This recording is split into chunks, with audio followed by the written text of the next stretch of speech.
మహారాష్ట్రలో ఘోర రోడ్డు ప్రమాదం చోటు చేసుకుంది. ఒక ప్రైవేటు బస్సు లోయలో పడిపోవడంతో ఇద్దరు చిన్నారులు మృతి చెందారు. 50 మందికి పైగా గాయపడ్డారు. పశ్చిమ మహారాష్ట్రలోని రాయగఢ్ జిల్లా ఖోపోలీఘాట్ ప్రాంతంలో ఈ దుర్ఘటన సంభవించింది. ఈరోజు తెల్లవారుజామున పూణే నుంచి బయలుదేరిన బస్సు అదుపుతప్పి దాదాపు 100 అడుగుల లోతైన లోయలోకి దూసుకెళ్లింది. బస్సులో ప్రధానంగా పాఠశాల విద్యార్థులు, కొందరు ఉపాధ్యాయులు ఉన్నట్లు ప్రాథమిక సమాచారం. వీరంతా విహారయాత్రకు వెళ్తుండగా ఈ ప్రమాదం జరిగినట్లు తెలుస్తోంది. ప్రమాద తీవ్రతకు బస్సు నుజ్జునుజ్జయింది. అక్కడికక్కడే ఇద్దరు చిన్నారులు ప్రాణాలు కోల్పోయారు. గాయపడిన వారిలో కొందరి పరిస్థితి విషమంగా ఉందని వైద్యులు తెలిపారు. క్షతగాత్రులను స్థానిక ఆసుపత్రులకు తరలించి చికిత్స అందిస్తున్నారు.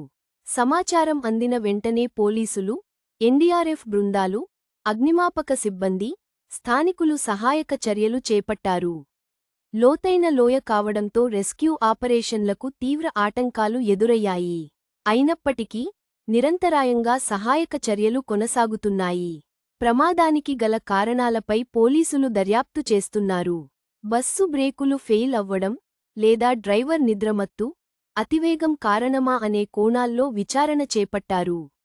ఈ ఘటనపై మహారాష్ట్ర ముఖ్యమంత్రి తీవ్ర దిగ్భ్రాంతి వ్యక్తం చేశారు. మృతుల కుటుంబాలకు ప్రగాఢ్ సానుభూతి తెలిపారు. క్షతగాత్రులకు మెరుగైన వైద్యం అందించాలని అధికారులను ఆదేశించారు. ఇది నిజంగా హృదయ విదారక సంఘటన. ప్రమాదానికి సంబంధించి మరిన్ని వివరాలు తెలియాల్సి ఉంది.